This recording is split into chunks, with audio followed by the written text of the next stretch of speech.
हम ये जानते हैं कि अगर किसी मुल्क के लिए उसकी सिक्योरिटी इंसाफ से बढ़कर हो तो क्या होता है, और इसका एक जीता जागता एग्जाम्पल है डॉक्टर आफिया सिद्दीकी का अरेस्ट होना और उन्हें सज़ा मिलना। और जब मैं छोटा था तब से ये कहानियाँ सुनता आया हूँ कि उनके साथ बहुत जुल्म हुआ है, उन्हें बहुत ज़्यादा टॉर्चर किया जाता है और आज तक वो जेल में हैं बिना किसी सॉलिड प्रूफ के कि उन्होंने कुछ गलत किया है। और चलिए आज के इस वीडियो में समझते हैं कि उन्हें क्यों अरेस्ट किया गया और हमारी सोसाइटी पर, हमारे मुल्क पर और सबसे बढ़कर जस्टिस पर इसका क्या इम्पैक्ट पड़ता है। चलिए समझने की कोशिश करते हैं आज के इस वीडियो में।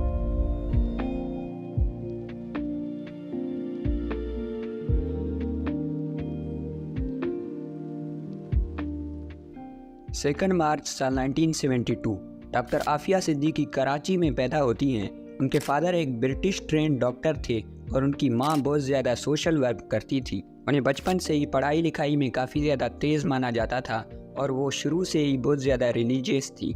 1990 में 18 साल की उम्र में वो अपनी हायर एजुकेशन के लिए यूएसए शिफ्ट होती हैं, जहां वो मुस्लिम स्टूडेंट्स एसोसिएशन का एक हिस्सा थी। जहां वो 1995 में अमजद खान नाम के एक आदमी से शादी करती हैं, जहां उन्हें 1996 में अहमद सिद्दीकी, 1999 में मरियम सिद्दीकी और 2002 में सुलेमान सिद्दीकी पैदा होते हैं।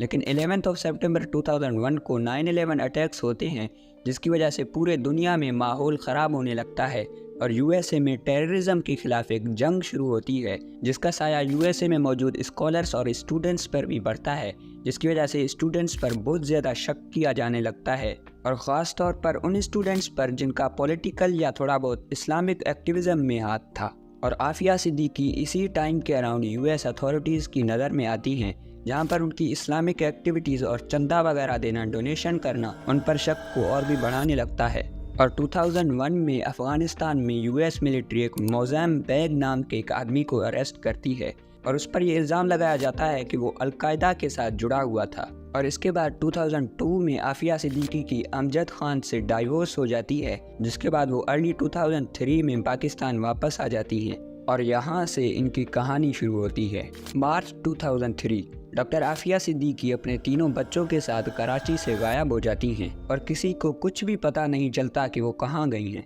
और इसके कुछ ही दिनों बाद FBI एक सस्पेक्ट लिस्ट रिलीज़ करती है, जिसमें आफिया सिद्दीकी का भी नाम था।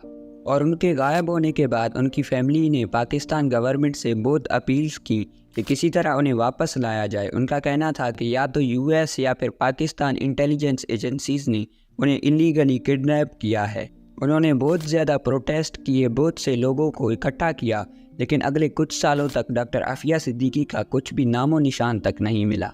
लेकिन 2005 में मोज़ाम्बिक को जेल से रिलीज़ किया जाता है, जिसके बाद वो 2006 में एक ऑटोबायोग्राफी लिखते हैं, जिसमें वो बताते हैं कि उन्हें बहुत टाइम तक अफ़गानिस्तान के बेग्राम एयरबेस में रखा गया था, जिसे मोस्टली एक जेल की तरह यूज़ किया जाता था।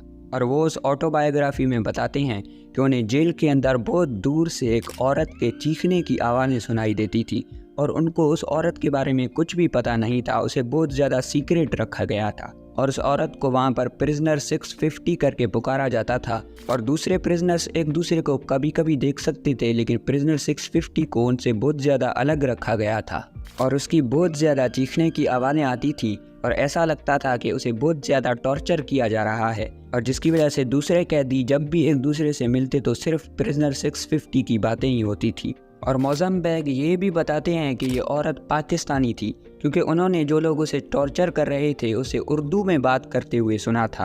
और डॉक्टर आफिया सिद्दीकी की बहन फौजिया सिद्दीकी एक इंटरव्यू में बताती हैं कि उन्हें जब बताया गया कि प्रिजनर 650 आफिया सिद्दीकी हो सकती हैं तो उन्हें इस पर यकीन ही नहीं आया। वो कहती हैं कि आफिया तो पाकिस्तान में थी, वो अफ़गानिस्तान आखिर क्यों जाएगी। हमने कहा आफिया पाकिस्तान में थी, वहाँ क्या कर रही है, वहाँ कैसे पहुँची ना, तो हमने उसको वो कर दिया ना। लेकिन उनकी माँ उन्हें कहती हैं कि अगर ये आफिया नहीं है तब भी वो किसी की बेटी, किसी की बहन या किसी की माँ है, और इसलिए तुम्हें वहाँ जाकर उसकी आइडेंटिटी कंफर्म करनी चाहिए। फिर मेरी वालदा ने कहा कि फौजिया आफिया नहीं भी है ना, किसी माँ की बेटी तो है ना जिसकी चीखें निकलनी है, अगर तुम्हारे जाने से उसको कोई रिलीफ मिल सकता है तो फौजिया जाओ। लेकिन सबसे शॉकिंग बात तो ये है कि जब डॉक्टर फौजिया सिद्दीकी ने अफ़गानिस्तान जाने का फ़ैसला किया तो उन्हें बहुत ज़्यादा धमकियां दी जाने लगी कि अगर तुम अफ़गानिस्तान गई तो हम ये कर देंगे, वो कर देंगे, ऐसे वैसे। उन्हें बहुत ज़्यादा डेथ थ्रेट्स मिलने लगे। मेरी अम्मी जो इतनी धमकियां दे रहे हैं कि अगर तुम निकली, अम्मी को फ़ोन आया कि एक बेटी को रो रही हो, दूसरी बेटी को लगाम दो, अगर वो बाहर निकली तो फिर तुम रोगे उसके लिए भी। तब इतनी सारी हम लोगों को धमकियां, मुझे कहा गया मेरे बच्चों को उठा लिया जाएगा, ये I mean we got the weirdest phone calls, messages. और वो बताती हैं कि जब वो एक दिन सुबह उठी तो उन्हें अपने घर के बाहर एक लड़के की लाश मिली, ये दिखाते हुए कि अगर तुमने अफगानिस्तान जाने की कोशिश की तो तुम्हारे साथ भी ये होगा, वगैरह वगैरह। हम सुबह उठते पीछे कि उस पे बोरी में लाश रखी हुई, कभी खुली हुई लाश पड़ी हुई है किसी नौजवान की। और इसके कुछ ही टाइम बाद 17 जुलाई 2008 को अफ़गानिस्तान के एक शहर गजनी में डॉक्टर आफिया सिद्दीकी का पता चलता है, जब उन्हें अफ़गान अथॉरिटीज़ गवर्नर ऑफिस के बाहर से अरेस्ट करती हैं और अफ़गानिस्तान पुलिस ने उन्हें यूएस मिलिट्री के हवाले कर दिया। और यूएस मिलिट्री ये दावा करती है कि उनके पास से बहुत ही कंट्रोवर्शियल डॉक्यूमेंट्स मिले थे, जिनमें वो कहते हैं कि बॉम्ब बनाने के तरीके, न्यूयॉर्क पर हमला करने का प्लान वगैरह शामिल था, लेकिन आज तक इसका कोई भी सबूत मौजूद नहीं है। और इसके बाद यूएस मिलिट्री कहती है कि जब इनसे सवाल जवाब किया जा रहा था तो उन्होंने एक राइफल उठाकर ऑफिसर्स पर गोलियां चला दी और जिसके नतीजे में उन्हें भी एक पेट में गोली मारी गई। लेकिन कमाल की बात तो ये है कि उनकी एक भी गोली निशाने पर नहीं लगी, क्योंकि अगर यूएस मिलिट्री के हिसाब से वो पिछले 6 साल से अलकायदा के साथ जुड़ी हुई थी तो उन्हें इतने सालों में कम से कम गोली चलाना तो सिखाया गया होगा, लेकिन उनकी एक भी गोली निशाने पर नहीं लगी। और ऑब्वियसली इस बात को साबित करने के लिए यूएस मिलिट्री अपने खुद के ऑफिसर को तो गोली नहीं मार सकती थी और इसलिए उन्होंने साफ साफ बोल दिया कि किसी को गोली नहीं लगी। लेकिन फिर भी आज तक इस बात का कोई प्रूफ मौजूद नहीं है कि डॉक्टर आफिया ने उस दिन किसी के हाथ से कोई राइफल छीनी और यूएस मिलिट्री के ऑफिसर्स पर गोलियां चलाईं और उसके बाद उन्हें जेल से निकालकर यूएस कोर्ट में लाया गया। लेकिन सवाल ये उठता है कि अगर वो पाकिस्तानी थी, वो पाकिस्तान में रहती थी, वो पाकिस्तान में पैदा हुई थी, तो उन्हें पाकिस्तानी कोर्ट में क्यों नहीं लाया गया? और यही बात उस जज ने कही जिनके सामने सबसे पहले डॉक्टर आफिया को पेश किया गया। उन्होंने कहा कि ये एक पाकिस्तानी औरत है, इसे बिना किसी पेपर वर्क के यूएसए में क्यों लाया गया। लेकिन उस जज को बदला गया और जनवरी 2010 में उनके लीगल केस को शुरू किया गया, जहां उन पर यह इल्ज़ाम लगाया गया कि उन्होंने यूएस पर्सोनेल पर गोलियां चलाई हैं। लेकिन सवाल ये उठता है कि अगर यूएस मिलिट्री के नज़र में वो एक टेररिस्ट थी तो उन पर टेररिज्म का केस क्यों नहीं लगाया गया?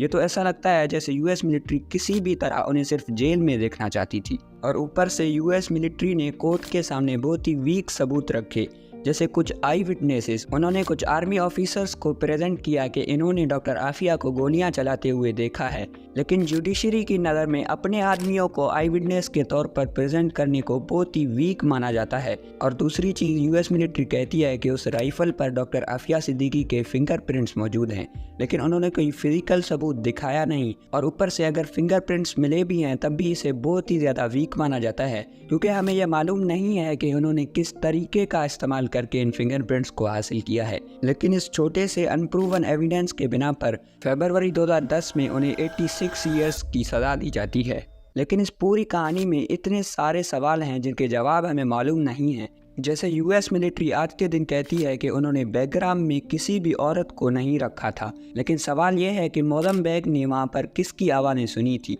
इसका जवाब यूएस मिलिट्री नहीं देती। और अगर हम ये मान भी लें कि अगर डॉक्टर आफिया सिद्दीकी को बैकग्राउंड में नहीं रखा गया था, उन्हें 2008 में ही अरेस्ट किया गया था, तो अहमद सिद्दीकी एक डिटेंशन सेंटर में क्या कर रहे थे? वो डिटेंशन सेंटर से कैसे मिले?